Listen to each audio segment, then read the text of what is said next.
Fala, gente! Começando mais um episódio do podcast Essencial, episódio 2. A gente tá muito feliz, né, Mike? Muito feliz. Eu sou o Mike, tá? Só pra lembrar isso. Eu sou o Gabriel. Não se esqueça aí, como que é, Bel? De se inscrever no nosso canal, já deixar o teu like, ativar as notificações. Comenta também, gente. Comenta se vocês querem algum tema, se vocês têm alguma pergunta. Interagir com a gente, né? Interage aí, que depois, quem sabe, né? A sua sugestão vai ser atendida. Não se esqueça também, é importante falar de acompanhar a Igreja Missionária nas outras redes sociais, Instagram, Facebook, Spotify.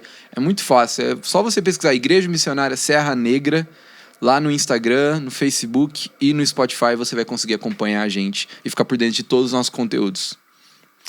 Isso aí. E hoje nós estamos com um convidado muito especial. Ele, assim, particularmente especial também, né? Sim.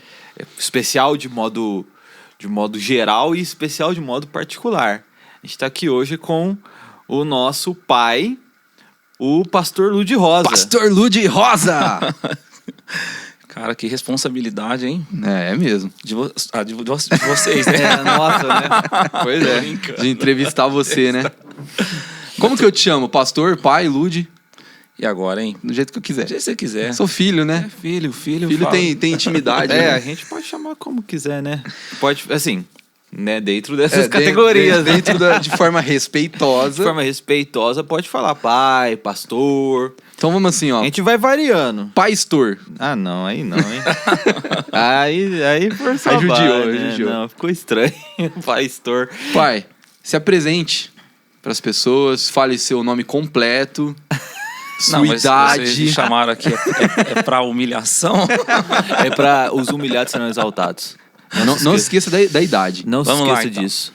Nome completo mesmo? Não, né? é brincadeira. Pode ser o nome artístico. Eu sou o Ludi. Pai do Mike, do Gabriel, da Ana Clara, marido da Priscila, né? E tô com 45 anos. Nossa, quase 50 já. Meu 45 Deus. anos. Não, quase 40, né, gente? E também como pastor na igreja missionária em Serra Negra já há 8 anos. 8 anos. E é isso. Esse ano é completa 9, né? Esse ano completa 9. 9. Nossa, Daqui a alguns meses já. Já quase 10 anos já. Nossa, como que passa rápido o tempo, meu Deus. Rápido, mas ao mesmo tempo é intenso, né? Parece, assim, ao mesmo tempo que parece que foi ontem, parece que faz 20 anos. A sensação é impressionante. Quando Sim. você observa assim, parece que foi tudo tão rápido, mas aí você vê o quanto você já viveu naquele período, né? Vai olhando os detalhes e você fala assim, meu... Você até se perde, né? Em que ano foi que isso aconteceu? Porque foi muito intenso tudo. Parece que foi tão intenso esses últimos, né, praticamente 9 anos. Por exemplo, eu vivi, por enquanto, a maior parte da minha vida ainda em Ribeirão Preto. Eu também. Né? Só que parece que essa é a maior parte. Tipo assim, Exatamente. Parece que esses últimos 9 anos são a maior parte da vida do tanto de coisa que aconteceu. Eu acho que também... Tem a ver com a adolescência, vida adulta, isso, responsabilidade. com essa transição, né? Também tem um pouco a ver, eu acho que com a pandemia. Também. Que gerou um borrão nos anos, né? Você tem, tipo assim, 2029 e 2023. E 29? 2019, 2023 e ali no meio é tudo uma coisa só. Ali é 2000. Mas eu acredito que foi pelo fato de lá, né, em Ribeirão eu estar auxiliando, né? Foram 7 anos auxiliando ali no pastoreio. E já em Serra Negra como sênior. Sim. E no caso de vocês, eu vejo que foi a grande curva da idade. Quando vocês chegaram em Serra Negra, vocês eram praticamente adolescentes. O Michael, um adolescente um pouco mais velho. Fazendo 18. E vocês ficaram adultos. Aqui, né? Aqui. Né? Então foi essa curva. O Mike até casou. Né, Mike? O Gabriel vai casar logo. Tô muito perto, gente. Meu Deus. Tá chegando. Já comprei meu terno branco então, já. Essa curva aconteceu aqui. Brincadeira. Então é por isso que a gente sente essa grande mudança, né? Eu acho que foi uma fase assim, de muitas mudanças na nossa vida. Por vida. falar em curvas, o que você acha de pessoas que ultrapassam em curvas, dirigindo? Geralmente não se ultrapassa em curva, né? Mas às vezes quando a gente tá dependendo de carona, né? A o piada filho, interna, gente. A piada interna. Isso não tem muito o que fazer, né? A não ser Eu não faço mais orar. Eu não faço mais isso. Amanhã faz um dia que eu parei. Sabe, eu acho que a gente tem que, assim, vamos por partes. Vamos, né, como diria o Jack Stripador, né? Vamos cada parte, uma parte cada vez. Pra quem não sabe, tá introduzindo mais, o nosso pai, ele nem sempre foi pastor, até fazendo um pouco de contraste, né, com a nossa história que a gente contou no último episódio, que a gente cresceu na igreja, não é? Já... Sempre nesse contexto. Sempre nesse contexto. O pai não. O pai, ele veio de uma outra criação, uma outra família, e ele teve, a princípio, uma influência musical muito grande. Sim. Né? Eu queria que você falasse mais, pai, a respeito desse pedaço, a princípio. Como que foi ali a sua primeira infância? Como que foi esse contexto de... Sou músico. Sou músico, de crescer também num ambiente não cristão, porque ele pode falar, assim, o que ele foi ensinado e o que ele ensinou. Que é completamente diferente. Completamente diferente. Né? Então, como que foi isso pra você? Então, essa mudança foi muito radical, porque, na verdade, eu vim de um mundo totalmente diferente, né? Eu nasci num lar que não era um lar cristão, mas, ao mesmo tempo, o objetivo do meu pai naquele momento era, vendo que a gente tinha esse talento para música, era fazer da gente artista. Então, desde os meus 6 anos de idade eu canto, a partir dos 8 eu comecei a aprender a tocar violão, contrabaixo, guitarra e por aí vai. Mas o foco era esse, fazer artista. Mas, como eu disse para vocês, não veio de um lar cristão, então era bem diferente, a estrutura familiar, tudo que a gente vivia. Mas como o foco, o objetivo era esse, por esse lado foi bom, porque a gente foi disciplinado a ter que estudar muito, a ter que se dedicar muito. Então eu já acordava tendo que estar estudando, cantando, ensaiando, e aí tinha um período da escola, e depois voltava e a gente ia dormir cantando e tocando. Era então, o dia inteiro fazendo isso. Era uma disciplina muito grande nesse sentido, mas foi bom para mim. Isso, e seu pai cobrava bastante isso? Muito, era muita cobrança. E por esse lado foi bom, porque a música, ela me ajudou muito, né? Eu consegui manter financeiramente, a princípio, a nossa família com a música, né? Dando aula particular nos colégios. Então foi muito importante essa parte, né, da música na minha vida. Mas aí eu chego na igreja em 1999 e aí a gente vê uma outra realidade. Sim. Que a música ela é usada de forma diferente no contexto igreja, naquilo que é eclesiástico, né? Então é totalmente diferente. A música ela é usada como um instrumento para adorar a Deus, para levar as pessoas a buscar a presença de Deus. Então aí a gente tem que entender todo esse lado, né? Então aí... Mas, assim, como que foi a descoberta do talento? Tipo assim, que momento teu pai olhou para você e falou assim, olha, tem um talento aqui e com seus irmãos, como que foi isso? Eu me lembro como se fosse hoje. Esse dia, esse momento, foi uma coisa muito simples, mas eu consigo me lembrar assim exatamente. Foi um dia, eu estava ali na cozinha da nossa casa, eu tinha 6 anos de idade, e naquela época era rádio, né, gente? Aquele radinho ali, tocando uma música, e eu comecei a cantar junto com a música que estava tocando, e meu pai parou para ouvir. E ele percebeu que meu pai não tinha educação musical, mas ele percebeu que estava bom. Entendi.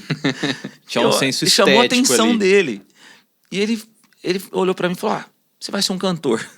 Você vai começar a cantar, e nós vamos ensaiar, e você vai fazer show. Porque a princípio começou comigo.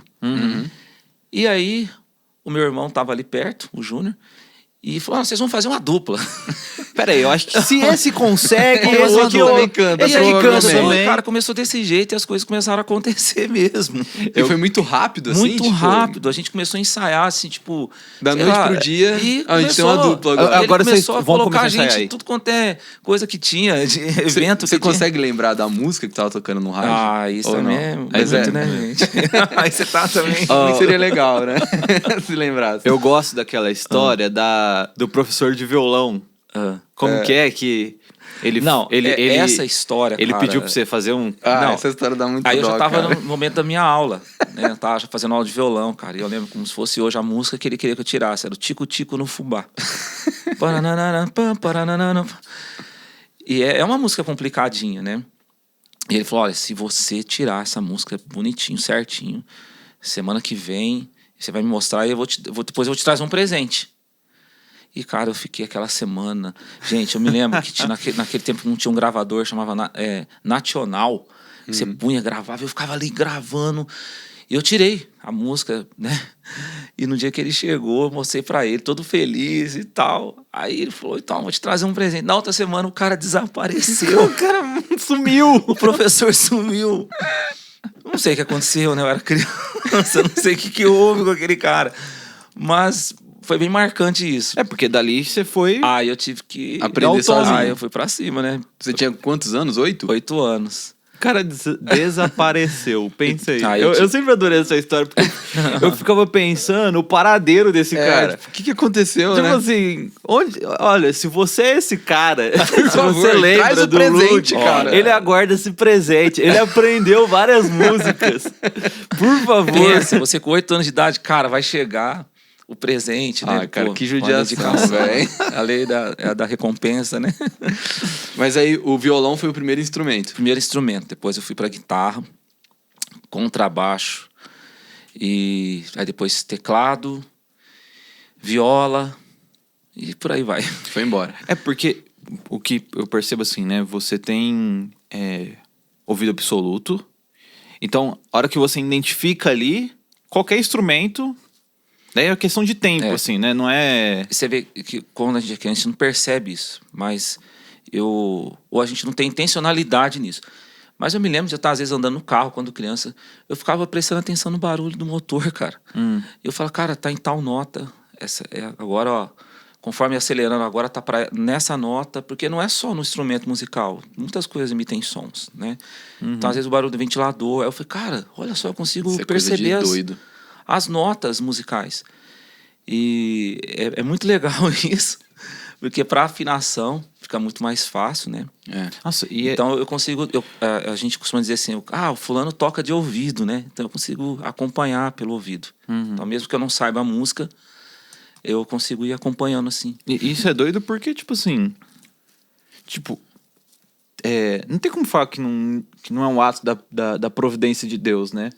Porque tava em você... Sim. E não foi uma coisa assim, que nem... se seu pai fosse músico, né? Sim. Se tivesse alguém na família que fosse...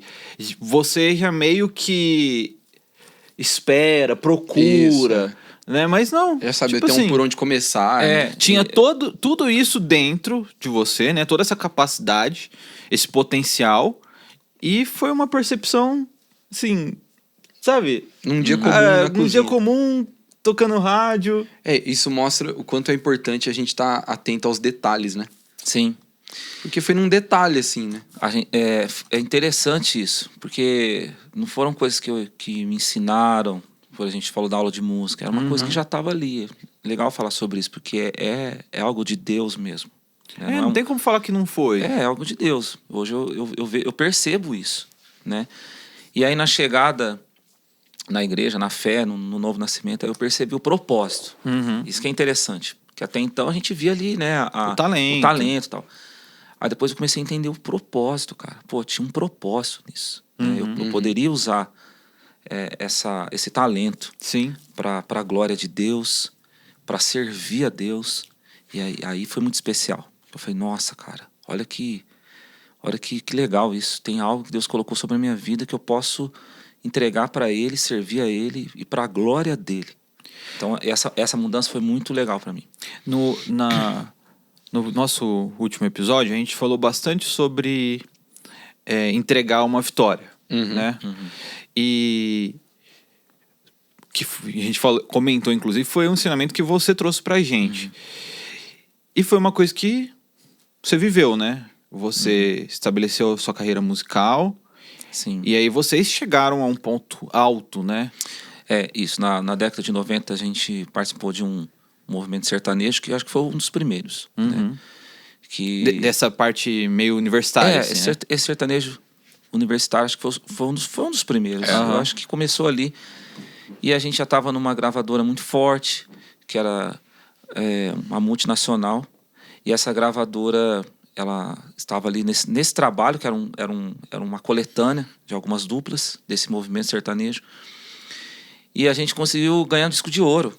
Isso na década de 90. Eu já estava bem estabelecido, fazendo muitos shows, muitos eventos, uma equipe bem grande. Então, tudo que um artista, vamos dizer assim, quer, estava acontecendo. Sim. Né? Então, Tava em ascensão, Tava né? em ascensão. E era o disco de ouro real, né? Não é o... Quantas cópias eram? Era... Na época, com 100 mil cópias, você já tinha disco de ouro. 100 mil Mas cópias. a gente vendeu 300 mil. Nossa, é muita coisa. É muita coisa. Então, a gente tá falando da década de 90. Gente. Então, a gente tá falando, tipo assim... Foi muito próximo do Platina, né? Platina é o quê? 500 mil Acho que cópias? 500 mil. Não sei, né? eu acho que agora diminuiu. Hoje em dia é muito mais Mas fácil. Porque...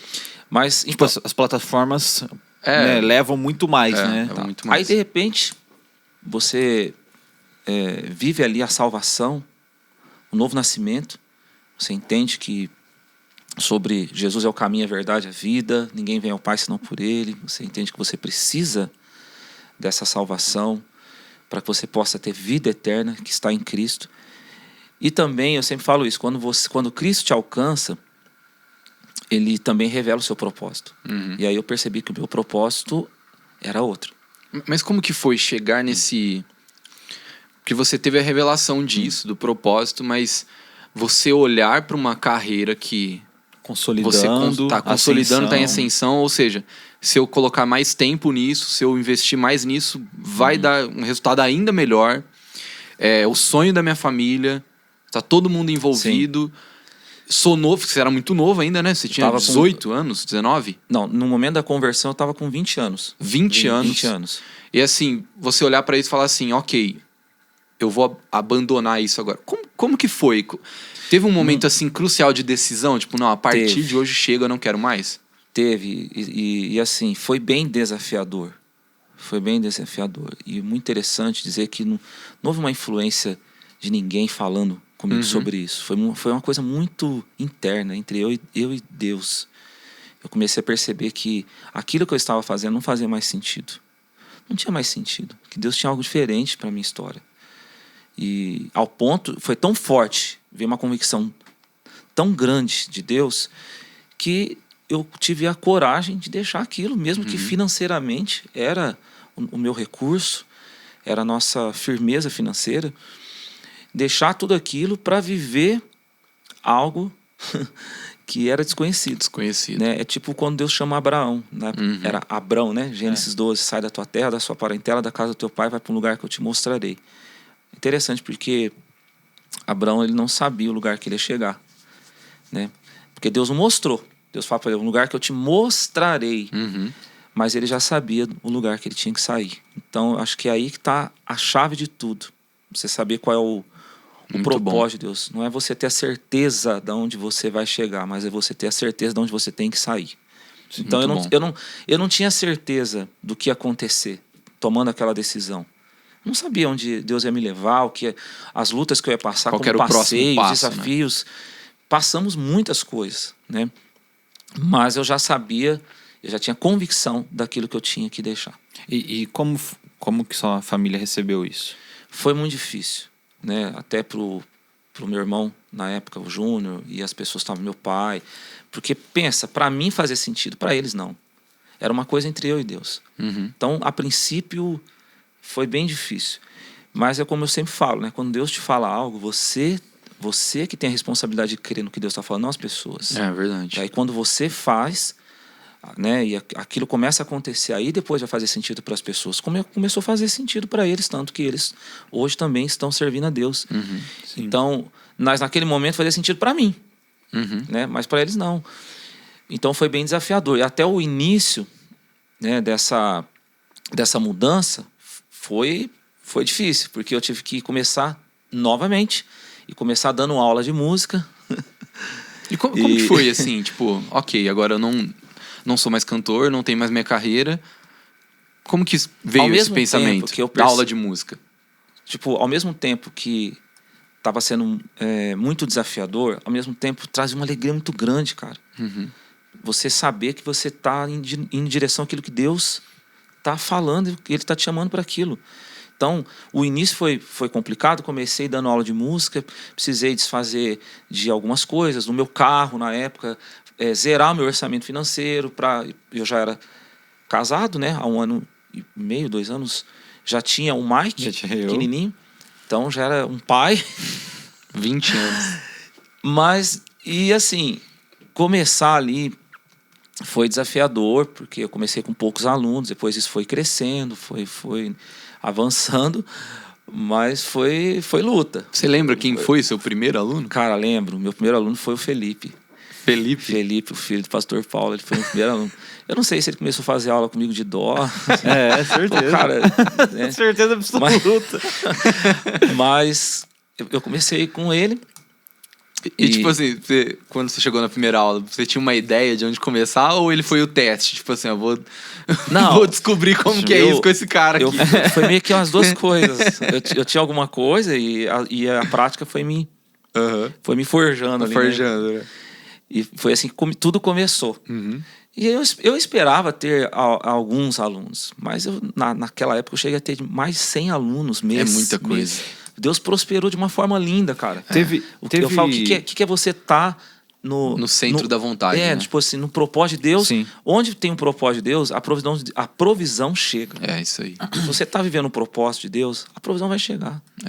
Teve algum momento, tô pensando aqui, né? Isso eu nunca perguntei.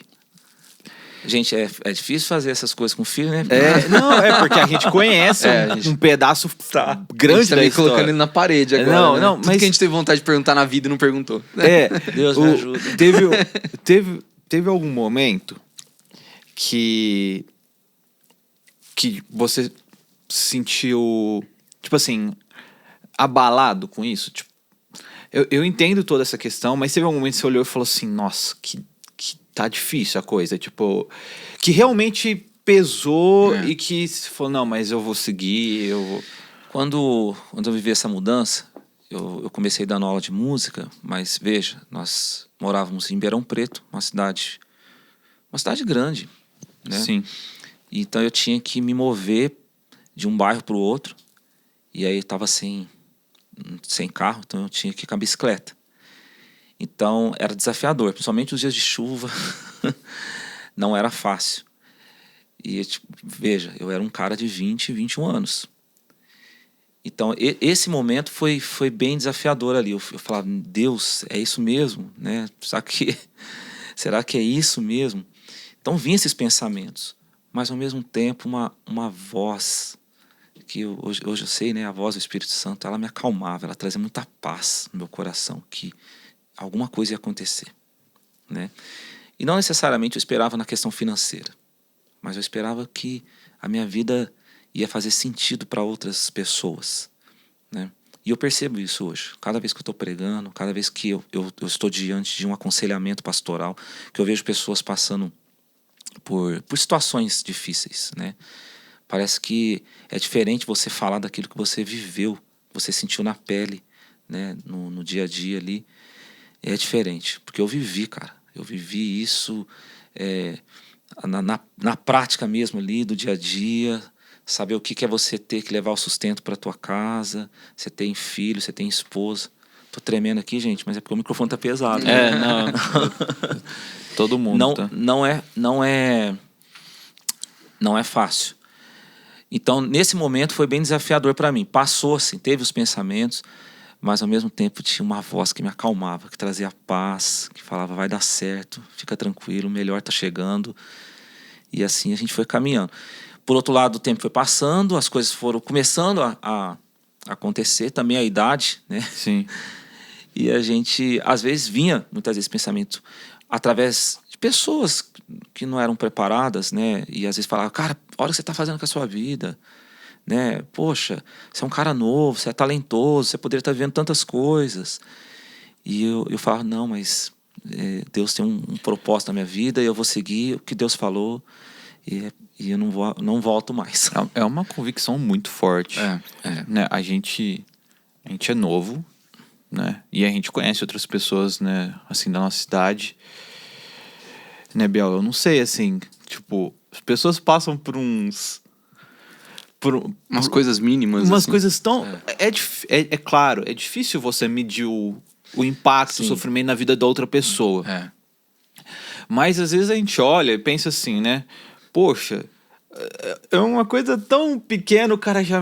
vou entregar tudo, não quero nem saber. Eu acho que... É muito impactante.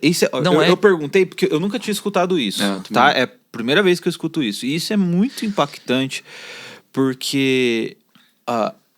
vocês eram muito novos e com um senso de responsabilidade muito grande. Hoje eu fico pensando nisso. Porque, vamos lá, porque teve mais. Por exemplo, tinha aula de música, mas tinha os intervalos, cara. E eu precisava preencher esses intervalos com alguma coisa. E aí me ofereceram para entregar panfleto. E aí eu comecei a entregar panfleto. Nos intervalos de aula. Nos intervalos de aula, porque eu não tinha uma agenda que fechava todos os meus horários. E aí me ofereceram esse serviço, cara, eu falei, lógico, eu vou entregar panfleto. E a Priscila, que ela é mais nova do que eu ainda, que ela tinha 17 anos, ela trabalhava fazendo faxina. Né? E ela me contando, porque o prédio que a gente morava, ela fazia faxina no prédio para salvar algumas contas do mês. E ela me contava como que ela ia fazendo a faxina. Ela fazendo a faxina e o Mike pequenininho, ele ia sentadinho no degrau do prédio, conforme ela fazendo a faxina, ele ia descendo no degrau e acompanhando a faxina com ela. Só que a gente fazia isso, cara, e hoje eu fico pensando, cara, com muita alegria, até indo para a igreja, não tinha carro, cara, a gente ia de ônibus. E às vezes também não tinha tanta condição de ter todos os... Na época era passes, que fala passe de ônibus. Não sei como é que está sendo hoje, mas era passe de ônibus. Então eu dava o dela, ela entrava no ônibus com o Mike. E o que eu fazia? Para seguir o ônibus, eu pegava a bicicletinha e ia atrás. Caramba. Para a hora que chegasse no ponto de ônibus que era perto, próximo à igreja, aí a hora que ela descesse, a gente poder chegar junto na igreja e eu com o violãozinho nas costas, porque tinha que fazer o louvor também. Então a gente vivia isso com muita alegria. Não teve uma história que uma vez você foi embora no porta-mala também? Tem. Eu lembro disso. Eu lembro, tá? Eu lembro dessa história, porque na minha cabeça, no colo, eu tava no colo, acho que da mãe, e tava lotado o carro, porque, tipo assim, os irmãos davam carona. Dava muita carona. Dava muita carona. Eles davam muita carona. E aí, na minha cabeça, eu tava assim... Dei carona, de verdade. O meu pai tá na mala, velho. O que tá acontecendo? É porque a carona, cara... Você tá no carro Pensa e você bem. sabendo que seu pai tá no porta-mala. Ô, Mike, é o seguinte, a carona não cabia todo mundo lá dentro, cara. Então, assim, eu ia no porta-mala. E um detalhe, naquela época, cara, nosso estilo, assim, né, de ir pra igreja era terninho, cara. Eu terninho, O cara de terno na mala. Daqui a pouco abriu o porta-mala, o cara descia. Se a polícia para, acho que estão sequestrando alguém. Abre o porta, chega na frente da igreja, abre o porta-mala, é um cara de terno. Eu morro de rir, velho. Ai, cara. Já chegava no fogo já, né? Cheirinho de fumaça. Eu lembro porque ficava na minha cabeça, tipo assim, a gente andando, indo pra casa e eu... Tipo, em que momento isso... Por que meu pai tá tava na mala do carro? Mas ia feliz. Eu ia muito feliz, cara, porque isso é uma das coisas que hoje eu vejo como uma chave, até pra vida de vocês. Porque as dores que eu e a Priscila nós enfrentamos, a gente não transmitia, cara. A gente não transmitia aquela dor como algo negativo. A gente falava de forma positiva. A gente viveu aquele momento transmitindo alegria para vocês. E isso fez vocês cada vez mais, né, amar a Jesus, amar a vida, a igreja. Porque a gente mostrava que o que estava acontecendo, apesar de tudo, era algo muito bom. Era bom. Então a gente conseguia... Foi uma graça. Mas eu acho que Deus deu uma graça ali. É um pouco daquilo que a gente conversou semana passada também da nossa história. E eu acho que você e a mãe foram as pessoas que mais ensinaram a gente sobre o valor da jornada. Sobre você entender que as coisas não acontecem de uma hora para outra e que se você desistir, elas nunca vão acontecer. E o que você enxerga, assim, como alguém que... Eu acredito que Deus vai fazer ainda muito mais na sua vida, mas como alguém que já viveu uma boa jornada já, o que você enxerga na nossa geração? Quando você olha pra gente, se comparando quando você tinha a nossa idade, o que você acha que mudou? Por que a nossa geração é tão complicada assim, com esse conceito de jornada? É tão imediatista? O que você vê assim? Na verdade, eu vejo uma mudança, né? Mas eu consigo enxergar isso de uma forma de uma responsabilidade, Gabriel. Uhum.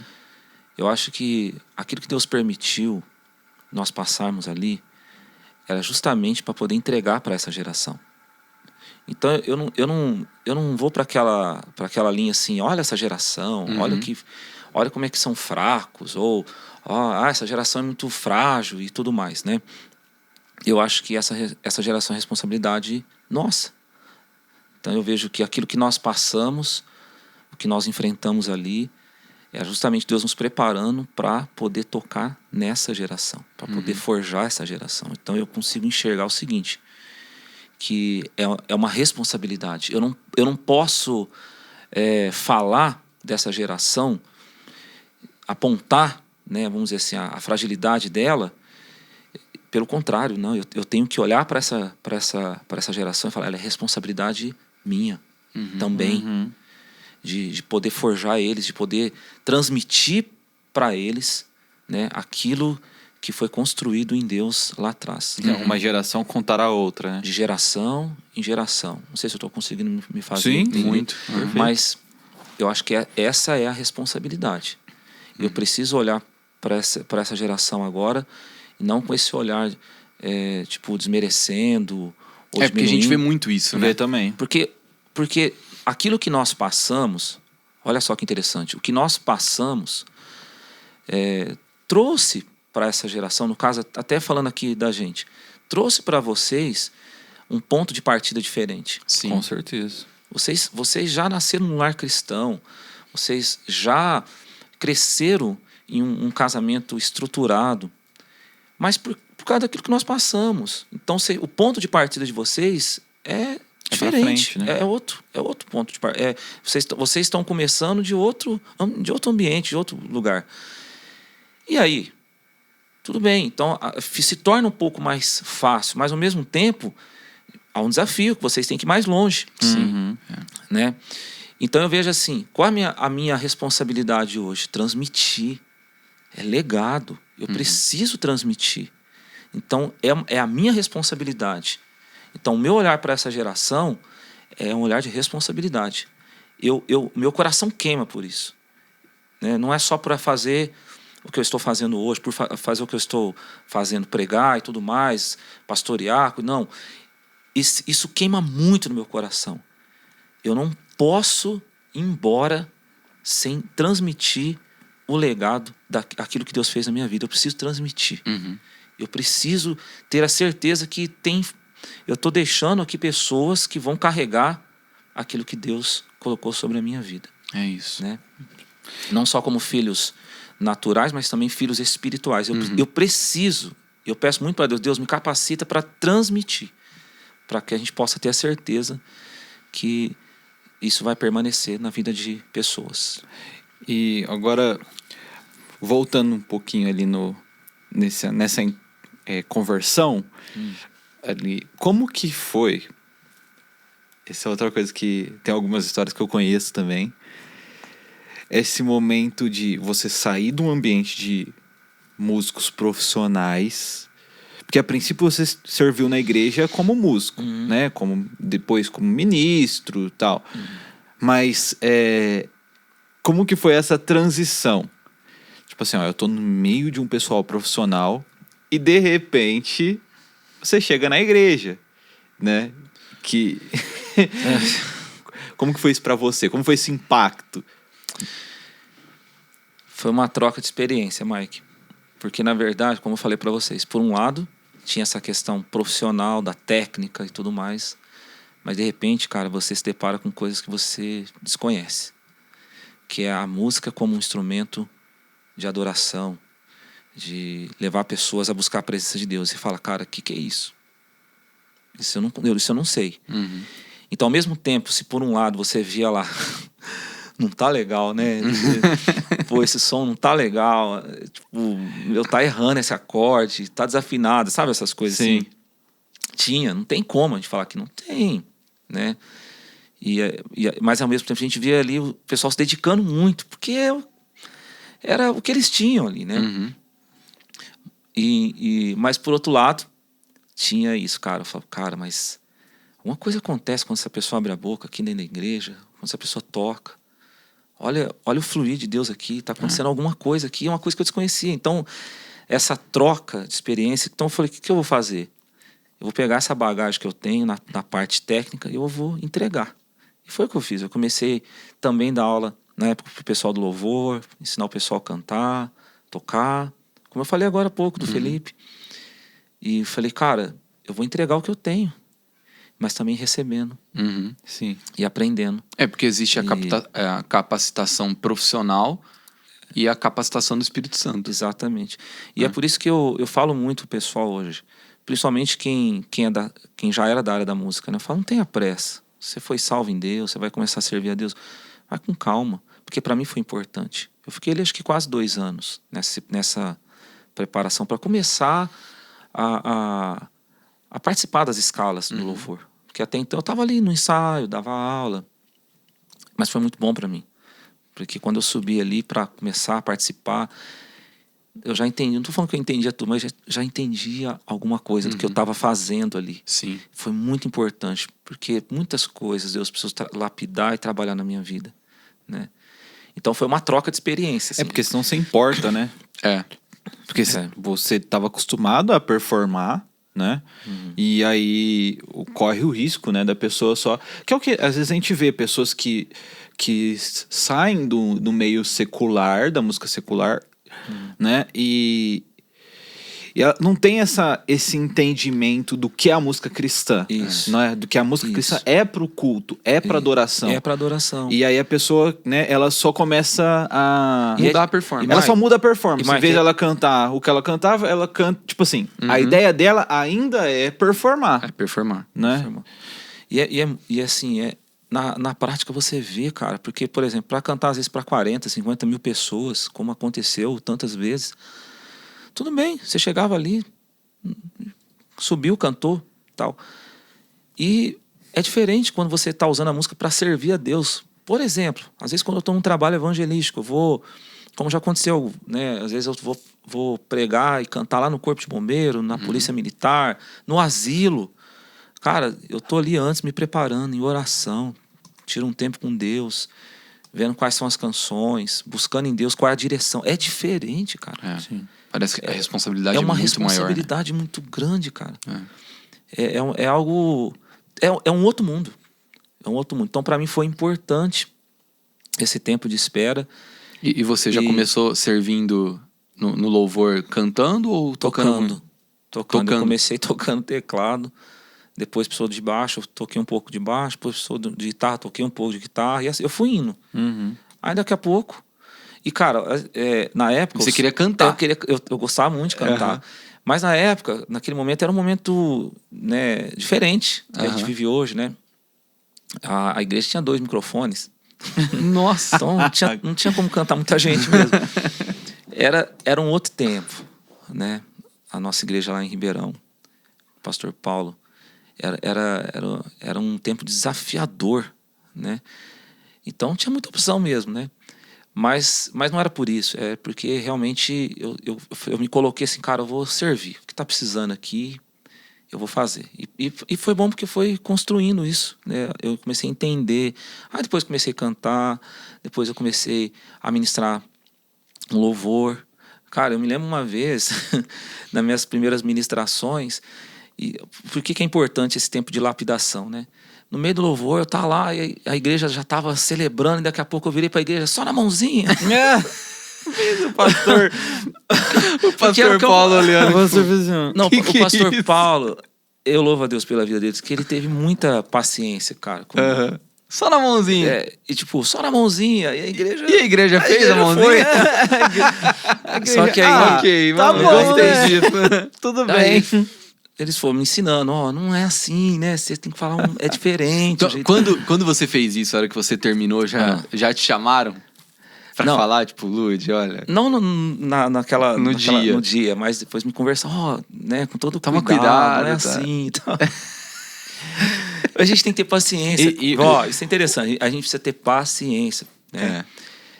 Porque Cristo está sendo formado na vida das pessoas. E nesse caso ali, acho que é na questão mesmo do jeito, daquilo que você vivia antes e agora. E era o pastor Paulo mesmo que vinha conversar muito comigo, cara. dar as instruções. Muito. Ele teve muita paciência comigo, conversou muito. Tinha ministração que eu fazia, aí depois já há um tempo, que eu já estava ministrando há um tempo, ele conversava comigo, cara, você já subiu para ministrar, você já estava no 7º céu, e você decolou o avião, você estava lá em cima, e lá de cima você chamou as pessoas para ir com você. Não é assim, cara, você tem que levar a igreja junto com você, você tem que entender que as pessoas chegam aqui, elas estão passando por luta, desafios, você tem que ir construindo isso na cada música, e cara, isso para mim foi muito importante, porque parece que toda vez que eu subo para ministrar, às vezes, hoje não, de vez em quando, né, eu ministro louvor, mas parece que tá tudo dentro de você. Então você já tem esses caminhos construídos. Então fica mais e o entendimento, né? assim, de que o ministro de louvor, ele tá ali justamente para ajudar a igreja, para facilitar a adoração da igreja, né? Ajudar a pessoa a chegar naquele lugar. Você chegou ali e você teve um tempo de oração. Jejuou.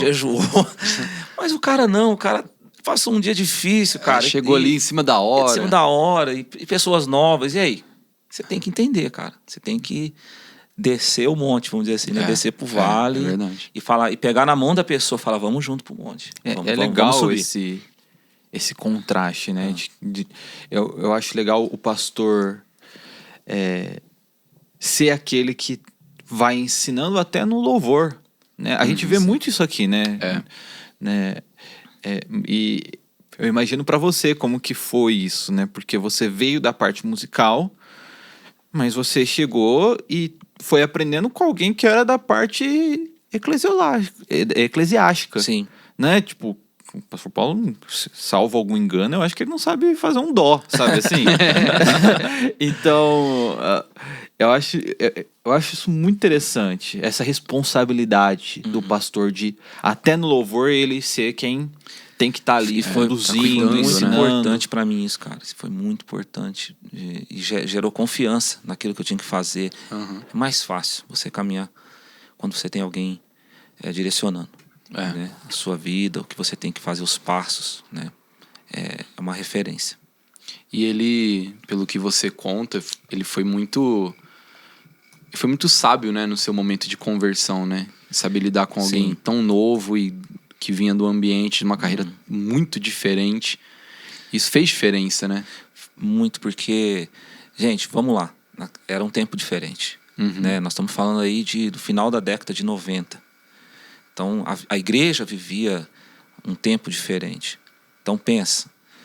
Eu cheguei na igreja, vamos falar dos meus trajes, né? Eu usava bota, cinturão, calça Wrangler, cowboy, né? Mas também cabelo cheio de mecha, brinco.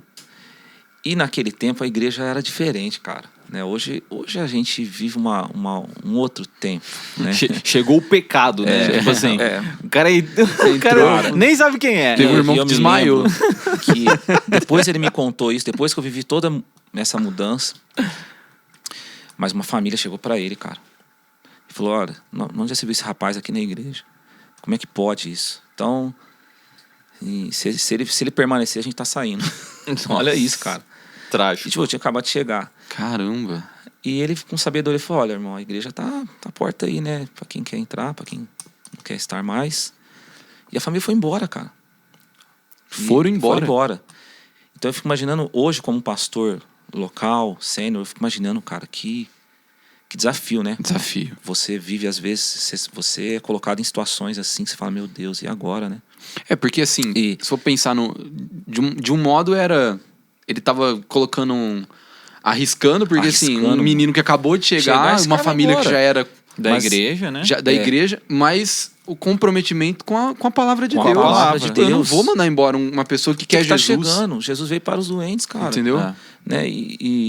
Mas enfim, passa o tempo, eu vivi toda a transformação, e aí ele me contou um dia isso. Né? Mas ele me contou quando? Quando a família já tinha voltado. A família voltou. Que bom. Mas quando ele me contou, cara, eu falei, cara, nossa, o desafio do pastor, né? Hoje, como pastor, né, local, sênior, a gente passa por isso, muitas coisas, cara. O desafio de Não nessas questões mais que foram vencidas, né? Tipo brinco e tudo mais, né? Não vem ao caso. E, lógico, respeitando a cultura local de cada igreja. Mas a gente não enfrenta mais essas coisas. Sim. Mas é muito desafiador, porque você tem que saber lidar com tudo isso. Muito equilíbrio com aquelas pessoas que já estão na igreja, que já estão mais tempo, e aqueles que estão chegando, cara. São choques de realidade. Então, você equilibrar tudo isso é desafiador. Desafiador. E como que foi, pai, a transição do Lude do louvor pro Lude pastor? Como que isso começou na sua vida ali na igreja? Eu comecei a perceber que nos momentos das ministrações de louvor, Deus começou a me dar muitas palavras. E começou a brotar esse desejo de poder falar mais, transmitir mais daquilo que Deus estava colocando, né? E o pastor, ele percebeu isso também, o pastor Paulo. Ele percebeu. E aí ele falou para mim: você não quer começar a fazer um culto da tarde aqui? Eu falei: ué, se você acha que eu posso? Ele falou: não, faz o seguinte, faz um culto aqui, seria das 2 às 3 da tarde, e era de segunda a sexta. E aí Segunda a sexta. Segunda a sexta. E eu comecei assim, cara. Ali foi a minha escola. A gente começou esse culto, eu e a Priscila também. E a gente queria divulgar esse culto. Então, o que a gente fazia? A gente tinha um programa de rádio que ela fazia, porque enquanto ela estava fazendo esse programa de rádio, inclusive com vocês... várias vezes eu dormi lá. Eu estava dando aula. Então, eu saía de manhã para dar aula. Eu saía com eu saía com uma troquinha dentro do carro. A mãe radialista. Né? Olha, aquela voz dela, bem de radialista. Né? Ai, pessoal! Boa tarde! Tem culto! Está começando mais um culto na rádio. Vai ficar brava, hein? Sintonizado com a gente. E ela, cara, ela ia... O que ela fazia para divulgar esse culto? Ela levava vocês, porque vocês eram crianças, né, cara? Uhum. E ela colocava vocês na salinha, ela levava tipo um colchãozinho pra vocês ficar lá e tal, pra ela fazer o programa. E aí ela divulgando o culto, enquanto eu estava dando aula. O programa terminava, acho que era 1 e pouquinho, alguma coisa assim, eu passava, pegava ela, chegava na igreja, trocava de roupa, fazia o culto das 2 às 3, tipo pra uma multidão de 5, 10 pessoas. E era gente, muitas vezes, que ouviu da rádio, que passava na rua, que, né, entrava. Gente, eu acho que foi a época que eu mais expulsei demônio. Gente, porque as pessoas chegavam, começava a palavra, o cara já ficava endemoniado. É só os demônios estavam escutando a rádio. Mas, gente, eu vi tantos milagres acontecer naquele tempo ali. E ali foi a minha escola. Segunda a sexta-feira, segunda, terça, todo dia culto. E aí eu comecei a perceber, cara, que eu acho que Deus está me chamando para a área pastoral, porque a gente começou a ter esse desejo muito grande, não só de pregar, mas de cuidar das pessoas. Na época a gente tinha muitas células, né? A gente tinha uma célula. Como que era a rotina? O cara ficou cansado. Gabriel, mais ou menos assim, começava as aulas de manhã, e aí no meio do dia tinha um programa de rádio, à tarde tinha o culto, voltava da aula. E aí, por exemplo, algumas noites a gente estava ali no Ministério de Louvor, em outra noite estava fazendo a célula, e eu deixava ela em casa cuidando de uma célula, que aí já tinha mais de 30 pessoas. Essa célula, eu supervisionava mais 10 células. Então, cada semana... Cada semana eu estava em 2, 3 lugares ali e tal. Aí, sexta-feira tinha o ensaio do louvor, e aí, domingo, os cultos. E era assim a nossa vida, cara. Nossa vida era assim, não parava. Foi uma entrega, né? Era assim, e isso foi uma escola para nós. Esse dia mesmo eu estava lembrando, falando com a Priscila, né, que eu chegava às vezes por exemplo, aí depois o pastor colocou eu para cuidar do culto de sexta, depois tornou sexta livre. Que era à noite, né? Que era à noite. E eu lembro que eu chegava, cara, 6h30 em casa, que era a hora que eu chegava do trabalho, e eu tinha que estar na igreja 7:45, cara. Então eu tinha 1 hora. Eu chegava... não dá nem tempo de abraçar muito, não. Era chegar já pro quarto e orar. Porque assim, você ter 1 hora aqui em Serra é uma coisa. Você ter 1 hora lá em Ribeirão É outra realidade. outra realidade. Então eu Coisa. chegava 6h30, 7h30, era o meu tempo de preparação. Lógico, eu tava orando, mas ali é aquele momento final, né? De terminar a palavra e tudo mais. Então era tudo muito assim. E eu nunca gostei, cara. Eu não sei, cada pessoa se move de um jeito. De pregar, fazer qualquer coisa sem ter um período bom de oração. Eu sempre entendi que eu não posso falar nada se eu não ouvir algo de Deus. Eu não tenho nada para falar se eu não ouvir algo de Deus. Eu preciso ter, e também ter a certeza que é aquilo que Ele quer que eu fale. Então e assim foi indo. Então essa foi a nossa escola. Então aí eu comecei a perceber que essa era a minha vocação, era meu chamado, e foi testificando no coração do meu pastor. E foi assim que a gente foi seguindo. E no meio disso tudo pastoreio. também entrou depois, não tão depois, mas entrou a capelania escolar. Cara, tinha capelania também. Pai, você tinha tipo 35 horas no seu dia, cara, que não é possível. Não sei. Porque eu como comecei cabe. a dar aula, a principal aula de música no colégio, no colégio, o IAVEC. Uhum. E aí depois começou o desafio de cuidar também da parte espiritual ali dos pais e tal, e também das crianças. Aí a Verônica me chamou para fazer a capelania. Aí eu fiz o curso de capelania. Eu já tô com vários cursos aí. Então. Hoje eu sou capelão militar, escolar e hospitalar. Então são as 3 capelanias que eu me formei. Mas ali foi a escolar. E aí foi muito bom, porque eu comecei a também ter a experiência de cuidar de crianças, adolescentes, que é uma outra linguagem, mas ao mesmo tempo falar com os pais. E assim foi acontecendo, cara. E junto a isso, sempre viajando. Teve essa questão também. Teve essa né? questão. Teve Porque esse... eu Eu tava gravei. até esquecendo disso. Cara, eu gravei, sei lá, 8 CDs. Eu acho que na época era CD, né, gente? E viajando esse Brasilzão, cara. Então, fora tudo isso que eu tava fazendo ali, também tinha as viagens. As viagens. E cada hora tava numa... Eu falo que eu já fui em tudo quanto é tipo de denominação. Né? Se vocês imaginar, eu já fui. E teve esse chamado pastoral sendo aflorado nas viagens também, porque não era só cantar, né? Você cantava aí eu já pregava, ia né? indo, cantando e pregando. O Mike me acompanhou muito Muito. nas viagens. E porque ele era meu Tecladista. tecladista. Gente, eu falo pra vocês, o Mike toca Cara, teclado. o Mike toca muito verdade. bem. Não é porque ele tá aqui. Ele né, é meu filho, excelente não. tocando. Não é cara. fake, não. Não é Mas fake. pra mim foi muito importante esse momento, gente. Porque eu comecei a ter contato com muitos pastores. Uhum. E eu vi Troca de muitas coisas. experiência. Gente, olha, eu vi muita coisa positiva e também muita coisa negativa. Sim. Então, quando eu assumi a igreja local aqui em Serra Negra, eu falo, cara, isso aqui é muito positivo fazer. Que eu vi acontecendo. E outras coisas, eu falo, não, isso eu não faço. Então, para mim foi muito bom tudo isso. Né? Ter caminhado auxiliando, o pastor Foram falou, quantos 7 anos? anos. 7 7 anos. É porque você foi ordenado em 2008. 2008. 2008, né? 2008. Então, ter auxiliado ele ali 7 anos, que foi até 2015, foi muito importante. Foi quando a gente veio para a Serra. E também as viagens. Então, porque eu fui vendo 2 realidades, cara. Então, a hora que eu cheguei para assumir a igreja local, eu vim com toda essa bagagem ali que, para mim, acho que se tornou um pouco mais fácil. Não que não tenha os seus desafios, mas você viu muita coisa acontecer, você caminha ao lado de um pastor antes. Então, você consegue ter uma referência, né? Sim.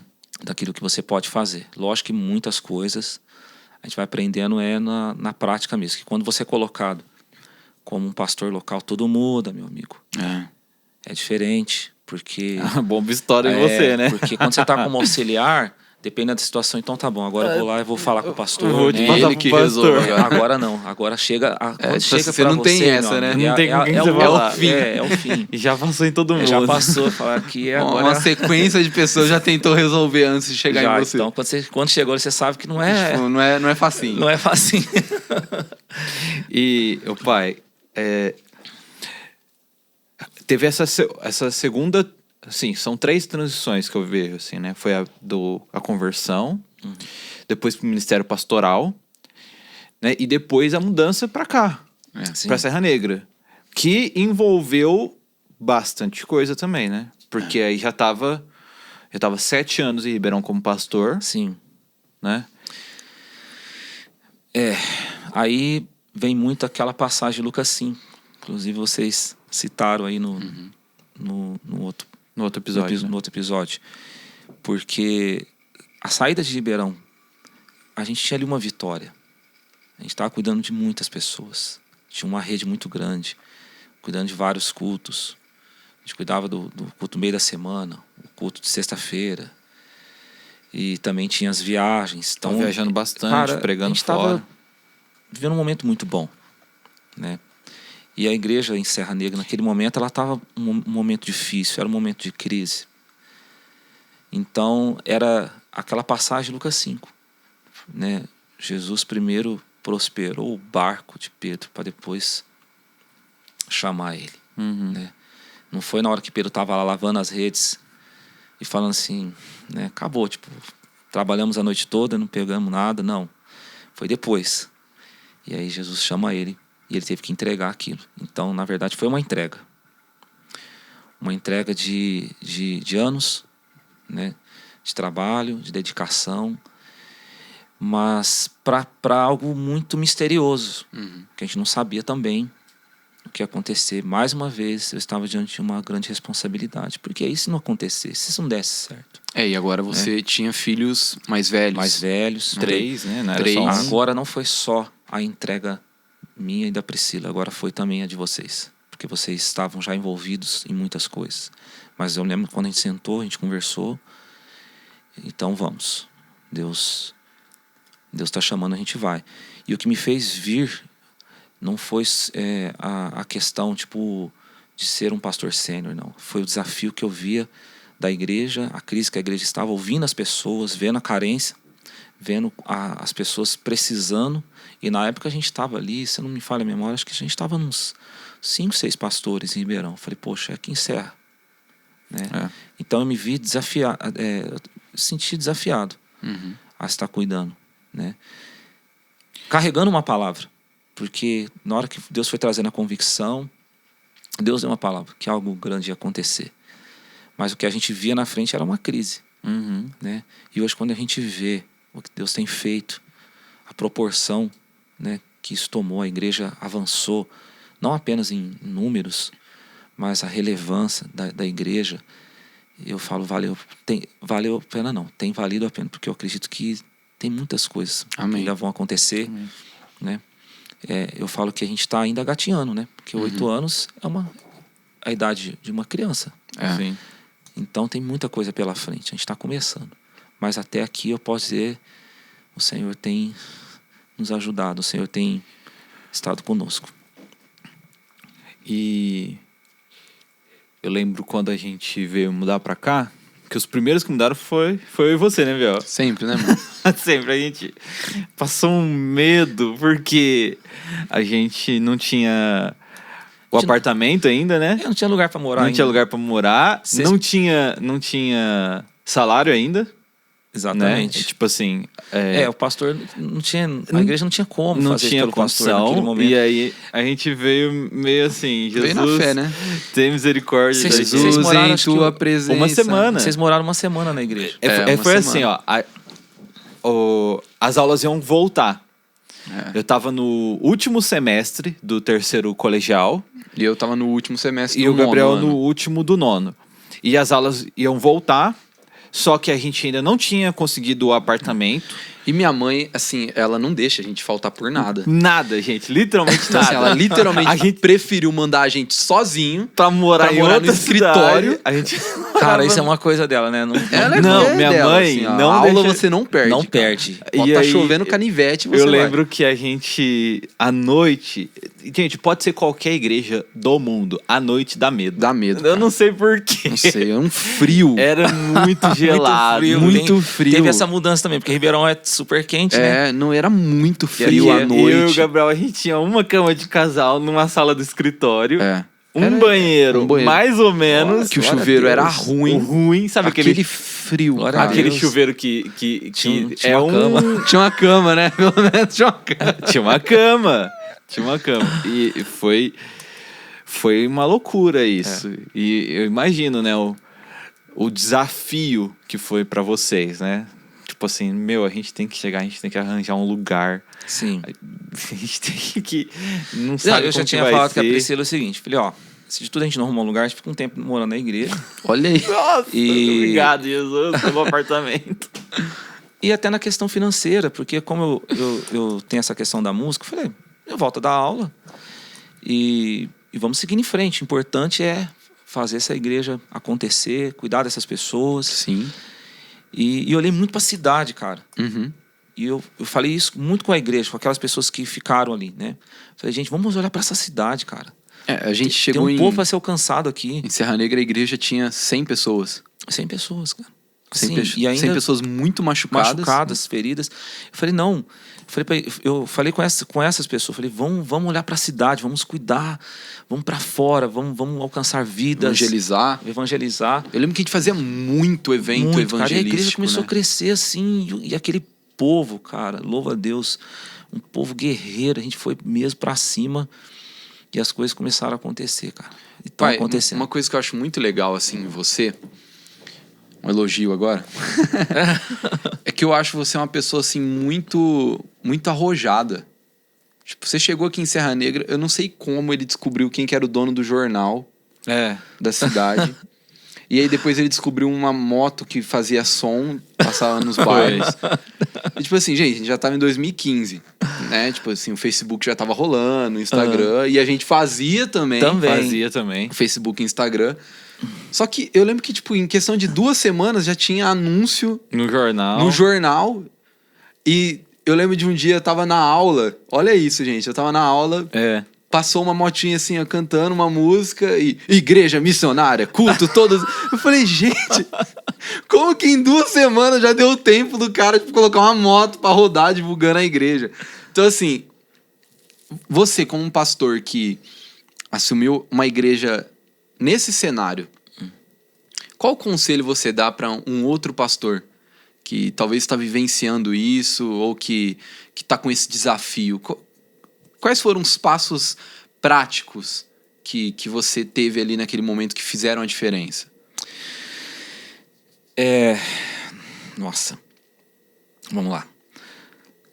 Eu acho que é a questão de você acreditar muito naquilo que você está carregando. A gente carrega a mensagem mais poderosa, que é o Evangelho de Jesus. Então, eu sempre entendi isso. Eu falo, cara, eu tô levando uma mensagem muito poderosa. Então, eu preciso falar com as pessoas. Eu preciso estar onde as pessoas estão. Então, eu comecei a ir para cima. Então, vamos lá, um conselho. Não fica dentro de 4 paredes. Olha para sua cidade. Sabe, eu lembro que eu falei, cara, que lugar que eu posso ir assim que pelo menos eu vou ser recebido? Eu fui no Corpo de Bombeiro. Eu bati lá na portinha. Falei, vocês querem uma oração? E esses homens estão tudo hoje na igreja. É verdade. É verdade. E assim eu fui na militar, assim eu fui em colégios, hospital, prefeitura, asilo, onde eu sabia que as pessoas, elas iam pelo menos me receber. Uhum. Entende? Você descia nas lojas também? Aí aqui o comércio é muito forte, Serra Negra, eu pegava de avenida, né? De fora a fora, eu ia de loja em loja, ia conversando com as pessoas e sempre oferecendo o quê? Uma oração.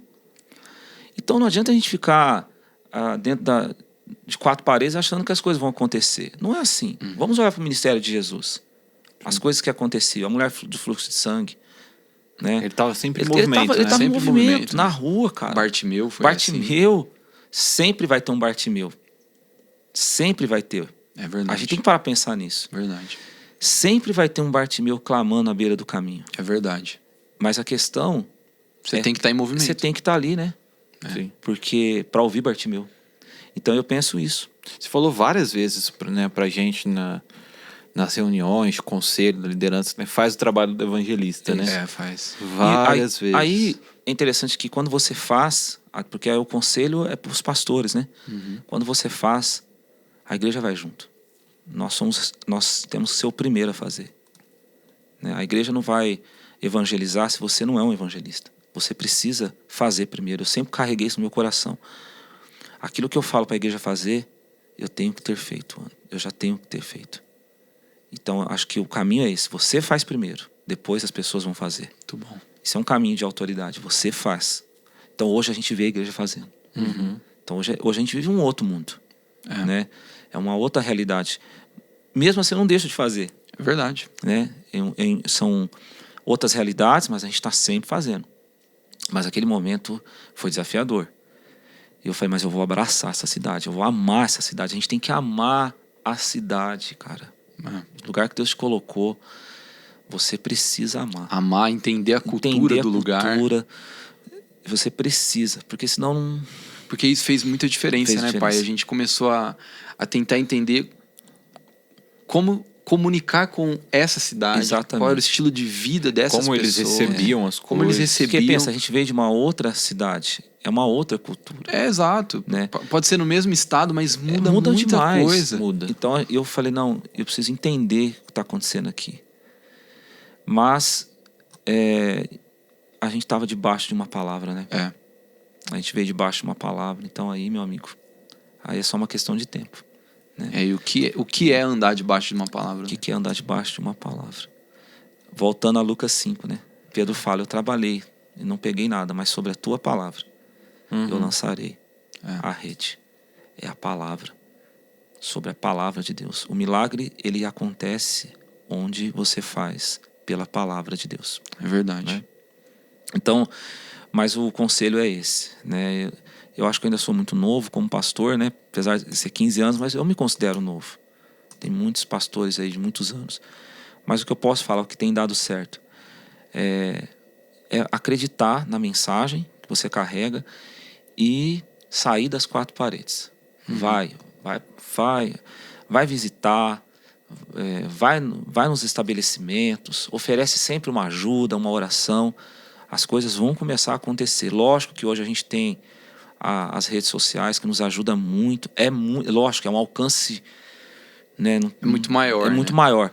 Mas na sua cidade, você precisa estar ali. Essa credibilidade com a cidade você conquista nesse 1 a 1, né? A gente vê hoje pessoas que vêm na igreja, diretor de colégio que vem na igreja, mas eu fui lá. Eu fui lá oferecer uma oração. Os bombeiros, policiais. Eu fui lá. Eu estava sempre ali oferecendo. Eu vim aqui oferecer uma oração. Vocês querem uma oração? Não fui lá discutir religião, não fui lá fazer nada disso.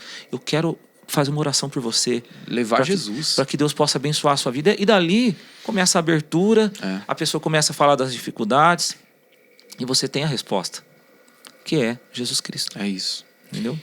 E agora, de maneira assim mais pessoal, qual que é a importância, dizendo também para outros pastores, de não andar sozinho, de ter pastores por perto, sabe assim, de tentar fazer amizades, ou até como fazer amizades, o pastor, como ele estabelecer amizades no meio da própria comunidade, né? Porque a gente comentou isso, né, na última semana, no último episódio, sobre às vezes esse caminho solitário do ministério, né? Como que você faz para evitar isso? Como que você falaria para outros pastores que estão começando a fazer? Cara, não ande sozinho. Não ande sozinho. Não ande sozinho. Por exemplo, eu tenho meu discipulador que acompanha a minha vida já nesses 25 anos, né, de fé, que é o pastor Paulo. Eu ligo para ele toda semana. Toda semana. Eu converso com ele. Ele é o cara que ouve as minhas dificuldades. Ele é o cara que ouve as minhas tentações. Porque quando a gente não confessa a tentação, a gente vai confessar pecado. E a questão é essa. Se o pastor está andando sozinho, a pergunta, para quem você está confessando suas tentações? Então, é bíblico isso. O Tiago fala sobre isso. Né? Sobre quando você pede perdão para Deus, quando você confessa para Deus, você recebe perdão de Deus. O perdão é de Deus. Mas quando você confessa uns aos outros, né, as suas tentações, você é curado. Sim. Então, não ande sozinho. Você precisa ter...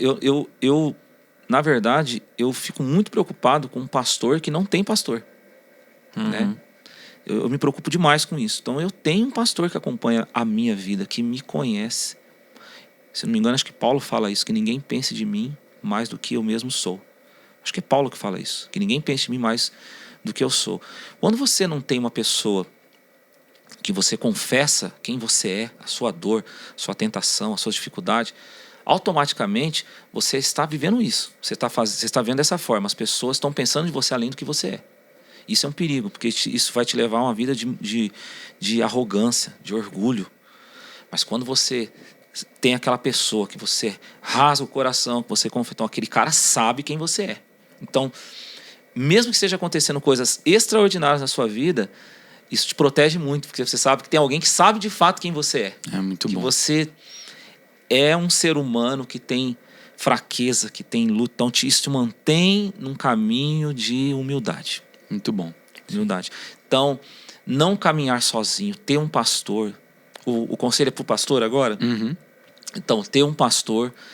E na comunidade, cara, você vai encontrar aquelas pessoas que é uma questão de afinidade e que também sabe diferenciar, né? Você como um pastor, quando você está ali naquela atuação pastoral, e também diferenciar quando você é um cara normal, né? Uma pessoa comum que precisa brincar, que precisa se divertir, contar piada, não é? Sim. E por aí vai. Então a pessoa sabe diferenciar, porque a pessoa que não está pronta para ver a sua humanidade também não está pronta para receber a sua espiritualidade. Muito bom. Não é verdade? Então, se você, esse é o amigo que você pode ter. É o cara que ele consegue ver a sua humanidade sem desmerecer a sua espiritualidade. Automaticamente ele está pronto para receber a sua espiritualidade. Então você tem que detectar quem é essa pessoa. E assim, gente, por humanidade, a gente não tá falando de carnalidade, né? Duas coisas diferentes. Que também é um pouco do que a gente comentou também, né? Tem uns caras que escolhem um pessoal Quando eu falo pra ser carnal. Não. Né? Aí quando eu falo sobre a humanidade, é a coisa comum do dia a dia. Você torcer pro teu time. Exatamente. Não estou falando de pecado. Com certeza. Né? Pecado seria torcer pro Corinthians. É isso. Palmeiras. A carnalidade é outra coisa, né, gente? Isso aí é coisa que a gente tem que vencer a cada dia, né? E a importância de você ter gente na liderança com você. Isso é outra coisa que a gente vê, às vezes, os pastores Muito sozinhos. Né? muito sozinhos. Na igreja na em si. igreja em si. Cara, isso a Bíblia fala, né? A multidão de conselho a plena sabedoria. Eu acho que ouvir é muito importante. Mesmo que você tenha uma convicção de algo que você precisa fazer, entendendo que a responsabilidade de pastor sênior, a gente sabe da responsabilidade que ele tem, né? Mas precisa ouvir. Porque muitas vezes, eu estou me lembrando aqui daquela passagem, acho que é 2 Crônicas 20, quando os inimigos de Josafá resolveram vir de uma vez só contra ele. E a Bíblia fala que o Espírito de Deus veio sobre Jaziel, no meio da... Mano, como que ele lembra dessas coisas? Passagem. Acho que e veio sobre a pronúncia, eu não sei se é Geisel ou Jaziel, mas veio sobre uma pessoa da congregação, cara. E falou para ele o seguinte: nessa luta você não tem que entrar, você não tem que lutar. Fica parado, não faça nada, apenas adore a Deus. E quando ele obedeceu, ele ouviu. E o que aconteceu? Quando os inimigos vieram, enquanto eles estavam adorando a Deus, eles não lutaram. E Deus começou a colocar emboscadas ali. Eles começaram a lutar um contra o outro. Eles mesmos se destruíram sem Josafá precisar fazer qualquer coisa. Na verdade, se eles tentassem lutar contra aquela multidão, eles não iam conseguir. Eles iam perder, né? Porque estavam vindo todos os inimigos. Mas eles não lutaram e venceram. Muito bom. E venceram, cara. Porque eles, sabe por quê? Porque ouviu. Ouviu, cara. A importância de você ouvir, né? Aí a gente vai para Jesus sendo batizado por João Batista. O que Jesus está nos ensinando, cara? Quem é João Batista para batizar Jesus, cara? Sim. Pois é. Ele mesmo falou assim: quem sou eu? Não sou digno de desatar as suas sandálias. Aí Jesus fala: não, mas é importante para que se cumpra a palavra de Deus. Então Jesus está nos ensinando um caminho de também aprender a ouvir quem às vezes está exercendo uma autoridade que está abaixo da sua, cara. Né? Entendendo a sua responsabilidade, que você tem né, o compromisso como pastor sênior ali, geralmente carrega essa palavra final, mas uma palavra final mais de alguém que ouviu. Uhum. Que ouviu. Porque muitas vezes o Espírito de Deus está vindo sobre alguém para falar com você, cara, para te alertar, para te livrar de uma cilada. Ouvir. Muito importante. Ouça os seus liderados, ouça os seus coordenadores, ouve, porque às vezes o Espírito de Deus está ali, falando com você. Muito Então, bom. isso é muito importante. Muito bom. É isso. É isso? Eu acho que é isso. Nossa, tinha mais coisa, eu acho. É? Qual filho que você gosta mais? Brincadeira, aquelas Qual é o perguntas, mais né? bonito? Não, tô brincando. Começa aquelas coisas... Por que a Ana Clara não tá aqui? Tadinho. Nada a ver, né? Coitada. Não, foi muito bom. Foi muito bom. Eu acho que até pra gente, assim, que já conhece muitas histórias, mas ter um ponto de vista diferente e ouvir histórias novas, que foi o que aconteceu Sim, aqui, coisas que a gente não conhecia, não detalhes que a gente não conhecia. Eu acho que edifica muito e ensina mais ainda pra gente o valor da jornada, de você continuar acreditando, quando Deus te entregar uma palavra, continuar crendo, por mais que tenha as adversidades, por mais que... A fidelidade a Deus, A fidelidade, né? a Deus. Compromisso. Assim como Ele é fiel à palavra, nós sermos fiéis a Ele, a palavra que Ele liberou sobre nós. Eu acho que isso faz toda a diferença na nossa vida. Eu vou pedir pra gente encerrar uma coisa assim. É difícil de pedir isso pra pastor, porque normalmente o pastor não se contém com esse tipo de coisa. Tá? Mas rapidamente, pra gente encerrar, eu gostaria que você deixasse uma mensagem para nossa comunidade, que a gente faz parte, né? É claro, né? O podcast chega em outras pessoas, vai em outras comunidades e claro que essa mensagem vai abençoar, né? Outras comunidades também, mas para essa comunidade que a gente faz parte, se você pudesse deixar uma mensagem rapidamente, qual que seria? Mateus 11, 28. Vinde a mim todos os que estáis cansados e sobrecarregado, que eu vos aliviarei.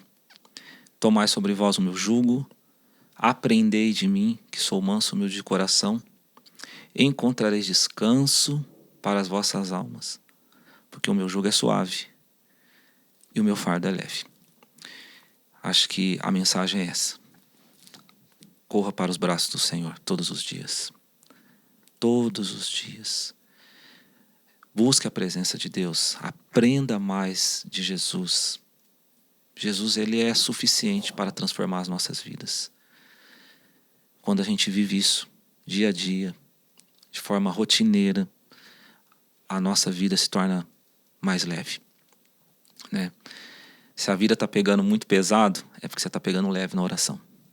Então a gente precisa pegar mais pesado na oração, correr para os braços do Senhor, correr para os braços de Jesus, agir com sinceridade com as suas fraquezas, né? Então o conselho, né, a mensagem que eu quero deixar para a nossa comunidade é essa. Vamos buscar a presença de Deus, vamos nos apaixonar por Jesus todos os dias, pela palavra dele, vamos buscar o primeiro amor todos os dias. Não vamos nos permitir perder esse primeiro amor todos os dias, em todo o tempo. Ser apaixonado por Jesus, buscar a presença dele. Quando a gente vive assim, a vida é diferente. Você começa a olhar mais para aquilo que Deus faz do que para aquilo que o inimigo está tentando, né, dificultar na nossa vida. Você ama mais, você renuncia mais o pecado, você prega mais. Não tem como você falar daquilo que você não é apaixonado. Você quer saber o que uma pessoa é apaixonada? É aquilo que ela mais fala. Se nós somos apaixonados por Jesus, nós vamos falar dele. Então a minha mensagem é essa para a nossa igreja local, a princípio, né? Ame a presença de Deus. Busque conhecer mais o Senhor. Fale dele. E com certeza, fazendo esse básico, eu acho que já é o essencial. Amém. Amém. Amém?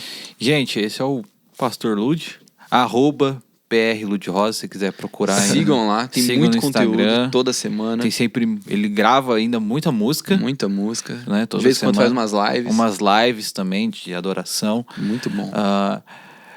Pai, você quer mandar um beijo pra mãe? Beijo, Priscila, te amo. Você é muito importante. Posso falar? Queremos você aqui, hein? Queremos você. Muito importante. A Priscila é muito importante. Não só como esposa, mas como participante, né? Me auxiliando nessa missão. Ela fez e tem feito grande diferença. Se eu posso resumir, falar da Priscila no ministério, é uma pessoa que... A palavra, né? Ela é leve. Ela é muito leve. As coisas pesadas que nós passamos, ela fez se tornar muito leve. E isso se tornou mais fácil para a gente viver. Então, beijo, Pri. Beijo, Ana Clara. Isso. Beijo, Ana. Lembramos de você, hein? Beijo, Ana. A gente ama você. Que Deus abençoe vocês, viu? Esse Amém. podcast. Que vocês possam ser usados por Deus aí a cada episódio. Amém. Em nome de Amém. Jesus. Amém. É isso, pessoal. Chegamos ao fim aí de mais um episódio. Não se esqueçam de compartilhar, né? Sim. Com os amigos. Curtir. Deixa teu comentário aqui, as suas sugestões. E se você tem o desejo de ouvir um pouco mais o Pastor Lud pregando, todo domingo às 10 e às 8 da noite aqui na Igreja Missionária Serra Negra, a gente está esperando por vocês. Até mais, gente. Até mais, gente. Tchau, tchau. Deus abençoe.